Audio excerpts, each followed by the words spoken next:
Good night, this is Fumi Sleepy Time Stories. Tonight's bedtime story is about to begin. There was a miller whose only inheritance to his 3 sons was his mill, his donkey, and his cat. The division was soon made.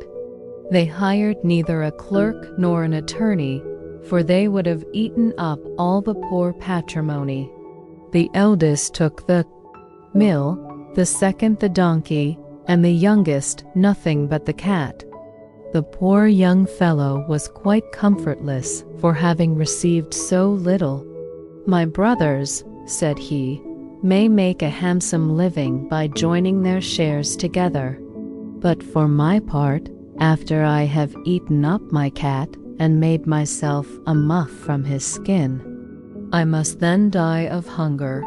The cat, who heard all this but pretended otherwise, said to him with a grave and serious air, "Do not be so concerned, my good master.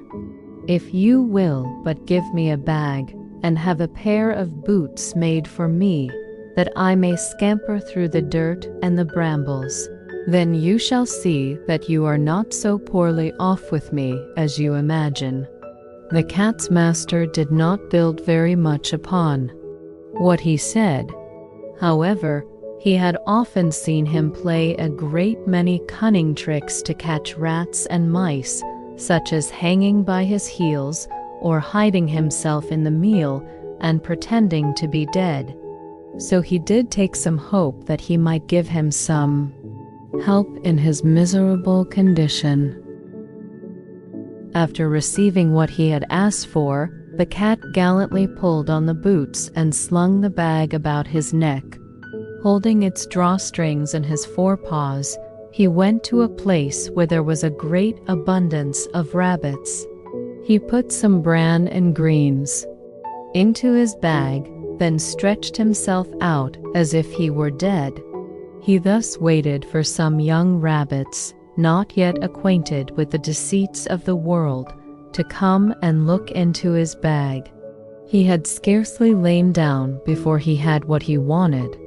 A rash and foolish young rabbit jumped into his bag, and the master cat immediately closed the strings, then took and killed him without pity. Proud of his prey, he went with it to the palace and asked to speak with His Majesty. He was shown upstairs into the king's apartment, and making a low bow, said to him, "Sir, I have brought you a rabbit from my noble lord, the master of Carabas," for that was the title which the cat was pleased to give his master. "Tell your master," said the king, "that I thank him and that I am very pleased with his gift." Another time he went and hid himself in a grain field.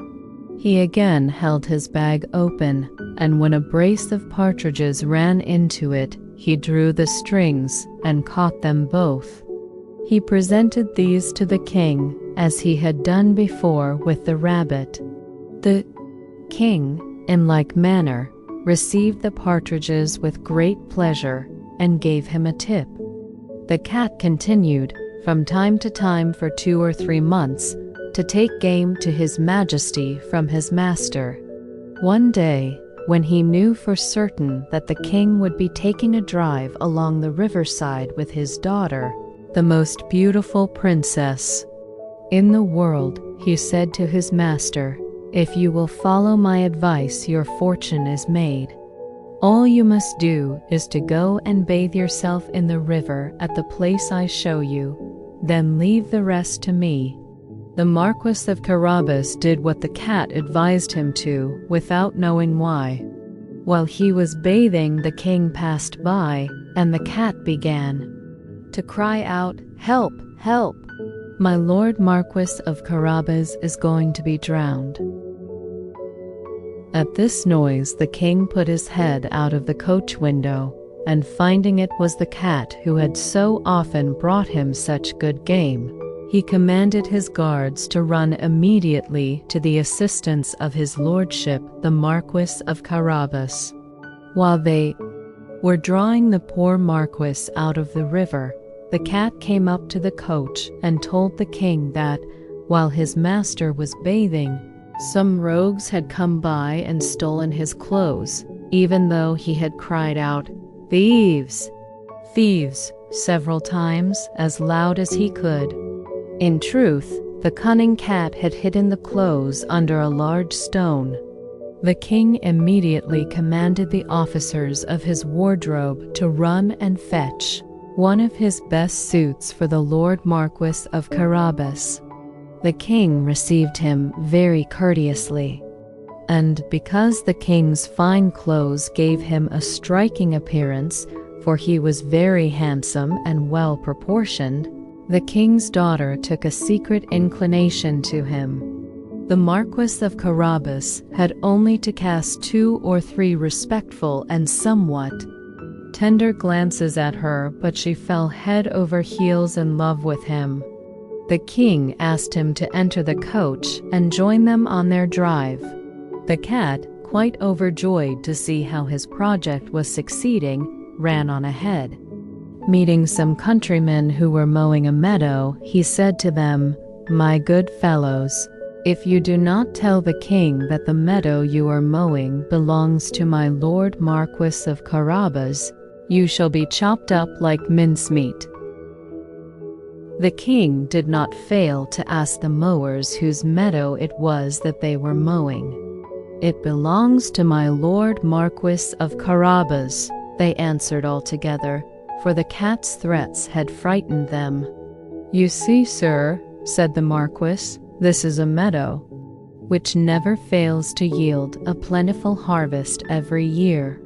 The master cat, still running on ahead, met with some reapers and said to them, "My good fellows, if you do not tell the king that all this grain belongs to the Marquis of Carabas, you shall be chopped up like mincemeat." The king, who passed by a moment later, asked them whose grain it was that they were reaping. "It belongs to my Lord Marquis of Carabas," replied the reapers, which pleased both the king and the Marquis. The king congratulated him for his fine harvest. The master cat continued to run ahead and said the same words to all he met. The king was astonished at the vast estates of the Lord Marquis of Carabas. The master cat came at last to a stately castle, the lord of which was an ogre, the richest that had ever been known. All the lambs which the king had just passed by belonged to this castle. The cat, who had taken care to inform himself who this ogre was and what he could do, asked to speak with him, saying he could not pass so near his castle without having the honor of paying his respects to him. The ogre received him as civilly as an ogre could do, and invited him to sit down. "I have heard," said the cat, "that you are able to change yourself into any kind of creature that you have a mind to. You can, for example, transform yourself into a lion, an elephant, or the like." "That is true," answered the ogre very briskly, "and to convince you, I shall now become a lion." The cat was so terrified at the sight of a lion so near him that he leaped onto the roof, which caused him even more difficulty, because his boots were of no use at all to him in walking on the tiles. However, the ogre resumed his natural form, and the cat came down, saying that he had been very frightened indeed. "I have further been told," said the cat, "that you can also transform yourself into the smallest of animals, for example, a rat or a mouse, but I can scarcely believe that. I must admit to you that I think that that would be quite impossible." "Impossible!" cried the ogre. "You shall see." He immediately changed himself into a mouse and began to run about the floor.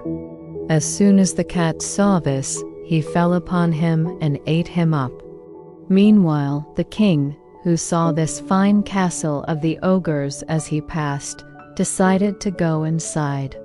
The cat, who heard the noise of His Majesty's coach running over the drawbridge, ran out and said to the king, "Your Majesty is welcome to this castle of my Lord Marquis of Carabas."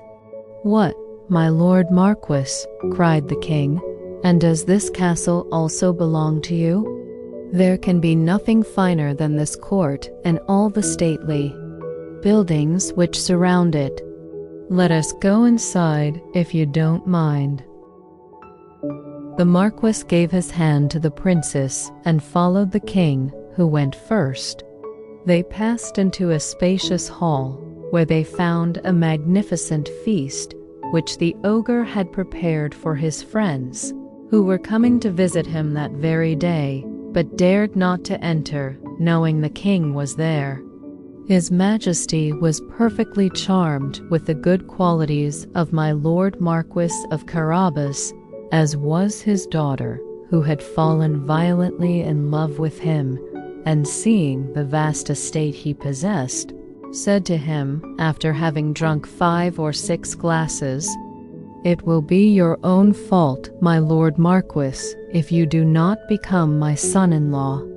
The Marquis, making several low bows, accepted the honor which His Majesty conferred upon him, and forthwith, that very same day, married the princess. The cat became a great lord, and never again ran after mice, except for entertainment. The end.